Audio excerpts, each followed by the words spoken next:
warahmatullahi wabarakatuh. Jumpa kembali bersama kami dalam rangka program orasi Otak Demokrasi channel KPU Kota Pariaman dalam sosialisasi kepada sanak pemilih yang ada di Kota Pariaman. Pada kesempatan ini kita akan berbincang tentang pemutakhiran daftar pemilih berkelanjutan di KPU Kota Pariaman. Untuk itu sudah hadir pada kesempatan hari ini bersama kita anggota KPU Kota Pariaman, Divisi Perdatin Perencanaan Data dan Informasi, Bapak Diki Fernando. Selamat datang Pak Diki Fernando.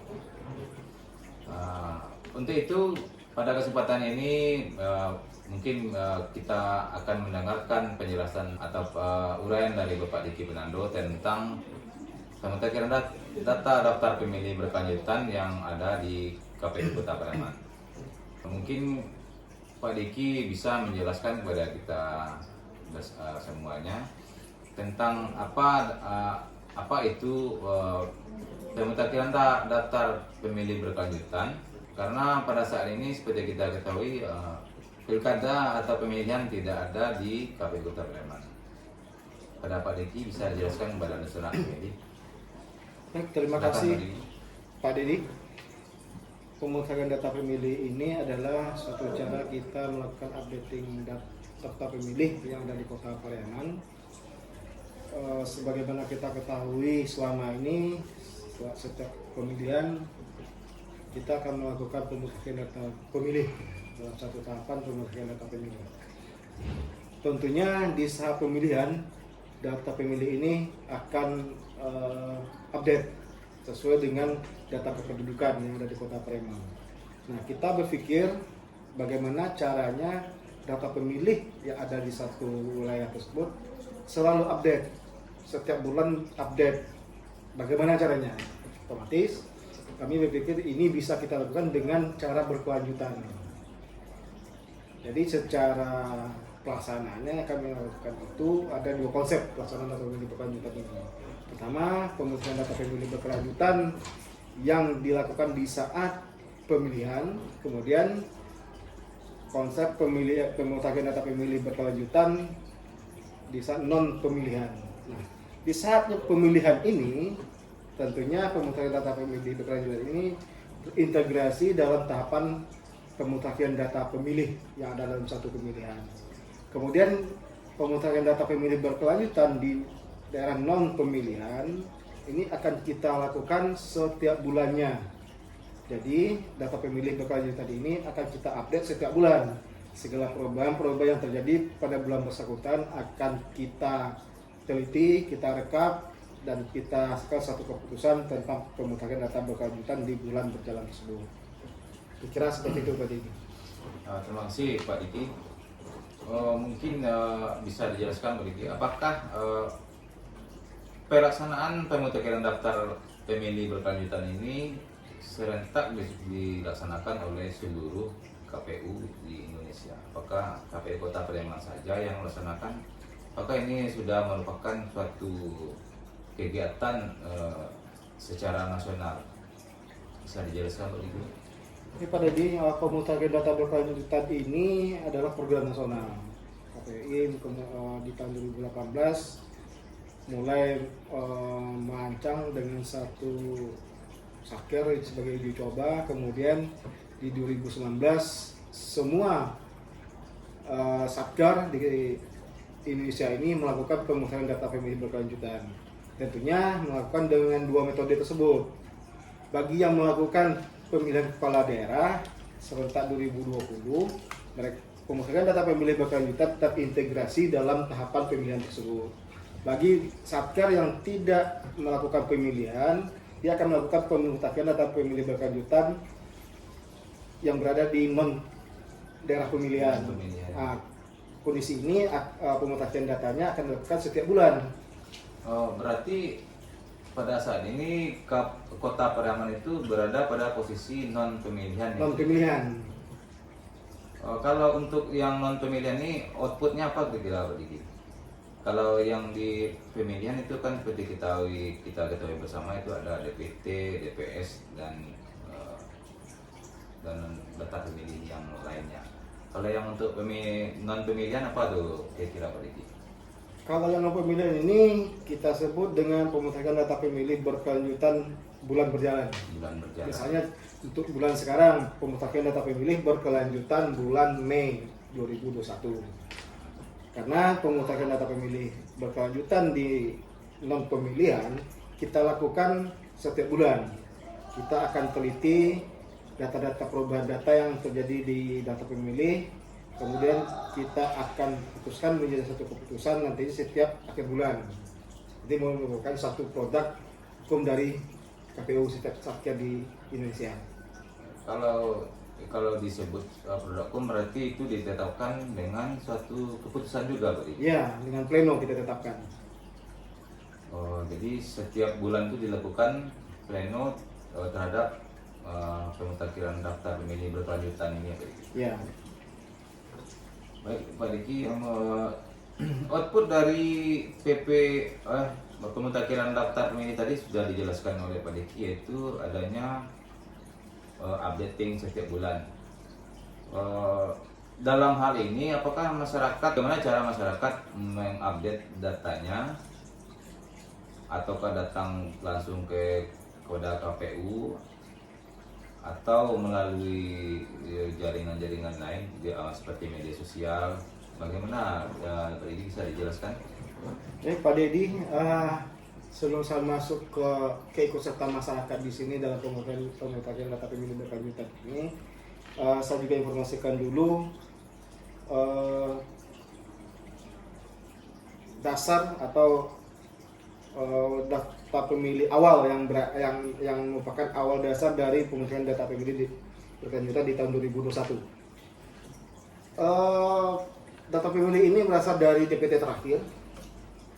Kemudian di pemilihan terakhir tersebut tentu ada pemilih tambahan. Nah, pemilih tambahan ini kami tambahkan ke DPT pemilihan terakhir. Kemudian di awal Januari kemarin ada analisa kegandahan, kita Kota Pariaman juga melakukan kegandaan antar provinsi dan antar kabupaten kota. Kemudian adanya masukan dari masyarakat secara langsung ya, secara langsung ini langsung datang ke kantor KPU, karena di kantor KPU sekarang telah dibuka posko pelayanan data pemilih yang gunanya adalah untuk melakukan updating data pemilih Kota Pariaman. Kemudian kita juga memberikan link di sosial media KPU, di mana link tersebut bisa diakses, bisa langsung diisi. Tabel kita berikan di situ, siapa pelapornya, siapa yang dilaporkan, apa perubahannya, itu sudah lengkap semua, tinggal isi. Kemudian data pemilih berkelanjutan ini juga mengambil sumber datanya dari hasil konsolidasi KPUI dengan Dirjen Dukcapil. Ini amanat dari undang-undang yang bisa kita lakukan 2 kali setahun.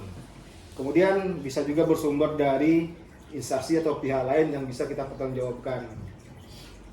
Yang jelas semuanya ini adalah kita teliti, kemudian kita pastikan keabsahannya, kemudian kita lakukan rekapitulasi dan kita tetapkan dalam suatu rapat pleno di KPU Kota Pariaman. Terima kasih Pak Diki. Kita kembali kepada yang non pemilihan tadi Pak Diki. Adanya masukan masyarakat secara langsung kepada KPU ataupun melalui media sosial. Untuk masukan dari masyarakat langsung itu tuh apakah yang kelengkapan yang dibawa oleh masyarakat? Contoh tentang updating data pemilih ini kan ada 2 kemungkinan, bertambah dan pengurangan data pemilih di daerah tersebut. Kira-kira apa yang kelengkapan yang dibawa untuk mengupdate data ini bagi dusana pemilih yang ingin mengupdate datanya? Bagi dusana pemilih yang ingin melakukan updating data, di sini bisa melakukan ke posko layanan data pemilih di KPU Kota Pariaman dengan mengisi formulir pelaporan, kemudian yang kedua dengan meninggalkan fotokopi KTP. jika ada yang kekurangan, misalnya meninggal Pak Diki, Ya. bagaimana itu cara melaporkannya? Kalau ada yang meninggal di suatu desa atau di suatu kelurahan di Kota Pariaman itu, apakah yang melaporkan keluarganya, apakah atau yang dari pihak kantor desa atau kelurahan? Yang melaporkan itu bisa dari luar keluarga sih, bisa dari desa, bisa juga dari pihak lain pun bisa juga, Dengan membawa bukti kejadian tersebut. Saya foto bahwa ini Surat meninggal keterangan. atau surat keterangan dari desa bahwa yang bersangkutan memang meninggal tanggal sekian, itu bisa. Yang penting keabsahan data yang akan kita perbaiki dan juga keabsahan yang melaporkan. Nah ini perlu, kalau informasinya siapa yang meninggal ini bisa si A, si B, si C. Jadi keabsahan orang yang melaporkan ini kan belum tentu. Nah ini kita minta juga keabsahannya berupa fotokopi KTP. Jadi memang ya, jadi bisa kita pertanggungjawabkan yang melakukanlah si A datanya ini. Makanya kita minta keterangan seperti tersebut. Jadi setiap masyarakat bisa melaporkan, baik itu yang 17 atau yang 17 tahun atau yang belum menikah, Ya. yang menikah kan, ataupun pindah ke daerah lain, Ya, bisa. maupun pengurangan, contohnya mungkin ada kematian. Ya. Itu bisa dilakukan oleh semua warga negara kita dengan keabsahan yang kita minta tersebut. Dan ini bisa kita pertanggungjawabkan dalam pengusulan nanti di saat plenonya. Jadi intinya KPU Kota Pariaman melayani setiap warga negara yang sudah memenuhi syarat untuk menjadi pemilih. Iya. Kira begitu ya, Pak Diki? Ya, kita melayani, tapi tentunya dalam lingkup wilayah Kota Pariaman. Wilayah Kota Pariaman. Baik, Pak Diki, rasanya sudah cukup yang dijelaskan tadi oleh Pak Diki tentang pemutahiran daftar pemilih berkelanjutan. Pak Diki mungkin bisa memberikan himbauan kepada masyarakat, dan apa harapan Pak Diki selaku anggota KPU Kota Pariaman, Divisi Perencanaan Data dan Informasi, bagaimana himbauan Pak Diki dan harapannya kepada masyarakat Kota Pariaman? Bisa diberikan himbauannya Pak Diki? Silakan. Baik, terima kasih Pak Dedi. Saya Diki Fernando, Komisioner KPU Kota Pariaman, mengimbau pada masyarakat Nusana pemilih Kota Pariaman untuk sama-sama ikut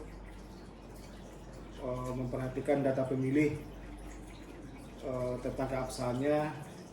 Jika kita temukan adanya suatu perubahan daftar elemen data kependudukan maupun data pemilihnya, bisa melaporkan ke KPU Kota Pariaman atau ke sosial media KPU Kota Pariaman melalui link yang telah kita sediakan di sosial media tersebut.